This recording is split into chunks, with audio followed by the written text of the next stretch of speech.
Mabunu is not the only person that was taken on the 14th of April. So a lot more people were taken, and there was a massive operation by Zimbabwe intelligence, Zimbabwe military, private security, and also people from the South African security services. So this operation was focused on a certain place inside of Johannesburg, where people were lured to this place under the pretense that they were going to a meeting.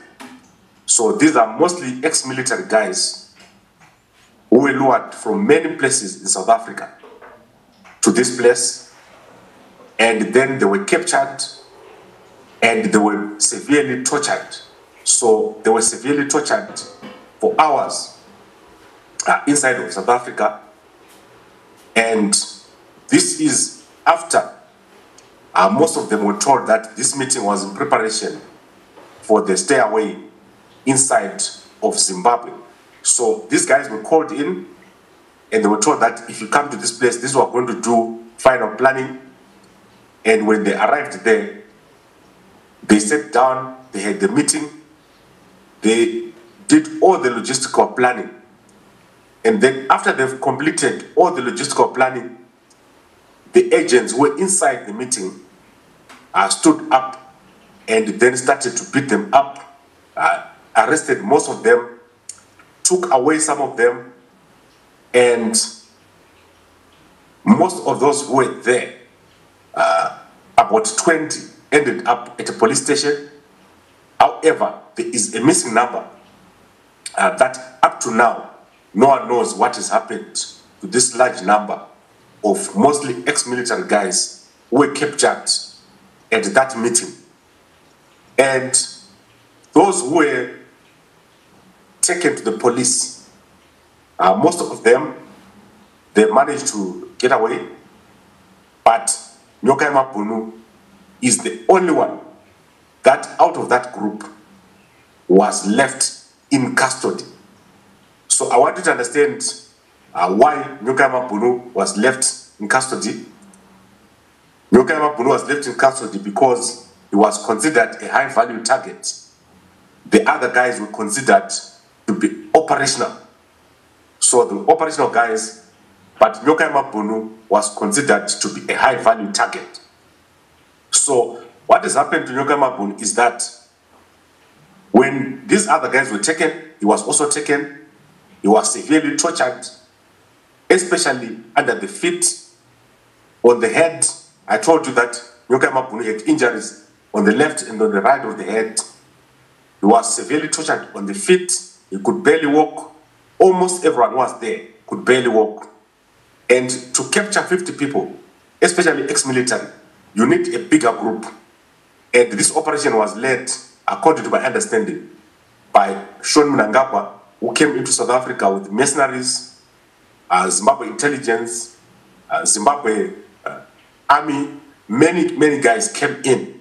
In that meeting, there were a lot of people there. So these guys were taken and they were severely beaten and could barely walk. So when they got to the police at Santon, they could barely walk inside of the police. They were so badly beaten that most of them could not walk. They were made to reveal details of operations. And Nyokai Mabunu was taken to a private place where his belongings were opened, and they obtained certain information from Nyokai Mabunu, including his bank details.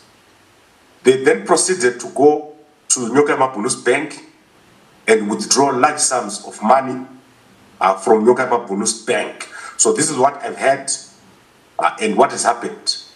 They've then withdrawn the bank account and they've taken out a printout of the bank statement to see who has been making transfers in and out of the bank. So the money in question, I've already said it when the abduction took place, but obviously we didn't have the detail that this money that was in Nyokai Mabunu's bank account has been taken has been withdrawn, and possession of Nyoka Mabunu's phone means that they've gone into the banking app of Nyoka Mabunu to see who has been making payments in, who has been making payments out of that bank account.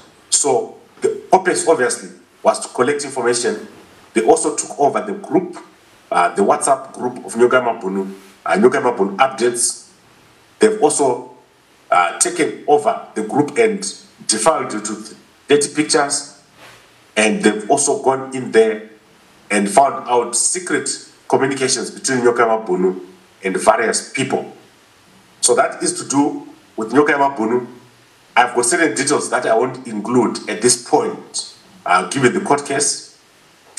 But the important thing is that there was a certain amount of money in that bank account which had been deposited into the account. So the interest of Zimbabwe intelligence at that point was to find out who deposited the money and also to obviously remove that money from the bank so that they remove the money from Nyoka Mabunu. So that is what has happened to do with the money. The cash, which was in Nyoka Mabunu's bank, was withdrawn. I want to go to the implications. So I'm not going to take long. What are the implications of what has happened? There's been a massive disruption of the activities of M31. The planned masterway was severely affected by what happened. And information has been collected, massive information on funders, on communication, on key figures. This is what has happened. Mnangagwa has successfully managed to infiltrate M31 on this particular event or occasion. And people are now at a point where they cannot move back. So whoever is on one side cannot move back. Whoever is on the other side cannot move back. So the battle line is drawn. Whoever moves first wins. Whoever moves last loses. So the point where we are, within a short space of time, you are going to see a clash of the two sides. Because one side knows everyone on the other side. And the other side knows that if they don't move, they are going to be taken out. So within a short space of time, you're going to see movement, and it's going to be a very big movement. You've already seen movement in the military. Mnangagwa has already made changes in the military this past week.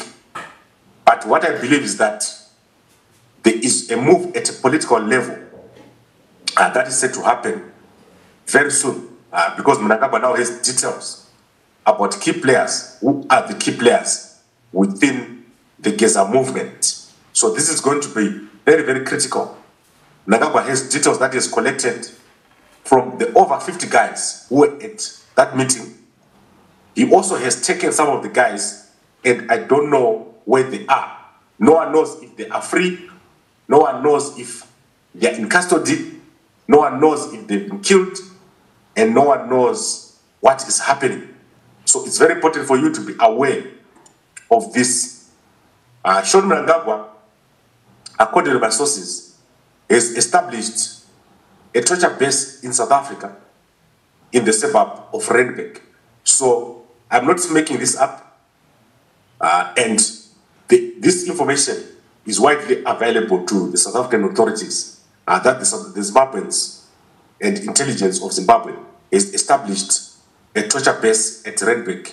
And it's well known around the people at Randburg that such a torture base exists, where Zimbabwean activists and people who are in the opposition are being taken to and are being abducted and are being kept for hours and hours at the 11th floor of a certain building, which is well known.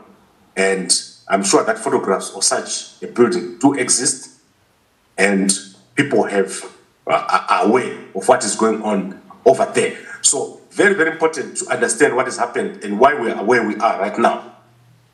A military operation launched, which included Zimbabwe intelligence, probably some South Africans, and some mercenaries. As I mentioned, you cannot capture such a big group without using mercenaries. And some of the guys still missing.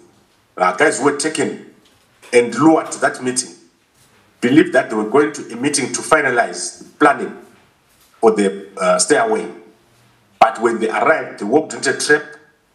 They were beaten so badly, they were tortured.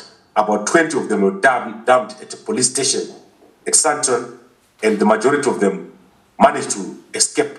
However, Nyoka Mapunu, who traveled, so we initially said Nyoka Mapunu was abducted from Port Elizabeth.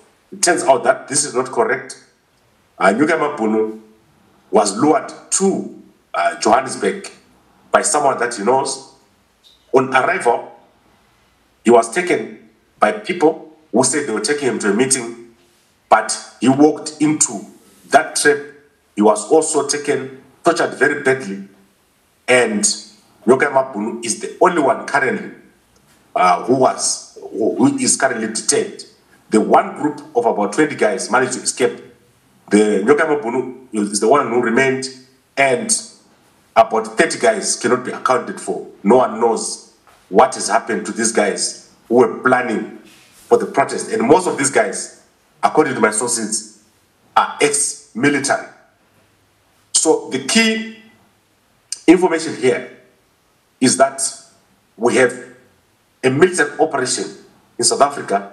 The arrest of Nyoka Mapunu is purely a political persecution.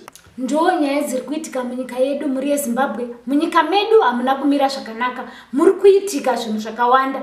Isusu sekuruga Jones Media chedu kupinda munyika tichinokuvigirai nyaya dziri kuitika, touya nadzo kwamuri kuti munzwe zviri kuitika. Isusu hatiwedzere kana kutapudza, tinouya nenyaya semanzwiro atinenge taita, touya nayo kwamuri. Ino ichannel yevanhu, rambai muri pano, tinokuvigirai nyaya semaitikiro adzinenge dzaita. Kana wanga usati wasubscribe, ndiwo mukana wekuti usubscribe kuKruger Jones Media. Don't forget to turn on the notification bell kuitira kuti uve wekutanga kunzwa nyaya yatinenge tauya nayo. Tinokutendai muri yeZimbabwe, rambai muri pano pachannel yevanhu. Tinokutendai nesupport yamuri kutipa. Thank you so much. Ndo nyaya dzatauya takakubatirai muri yeZimbabwe. Isusu seKruger Jones Media tinouya nenyaya kwamuri sezvazviri, hatiwedzere kana kutapudza, tinouya nadzo semaitikiro adzinenge dzaita. So ndiri kuti kana wanga usati wasubscribe, ndiwo mukana wekuti usubscribe, usakanganwa kutena on the notification bell kuti usasaririre patinongouya nenyaya ndiwe unotanga kuiona. Thank you guys, thank you so much for support.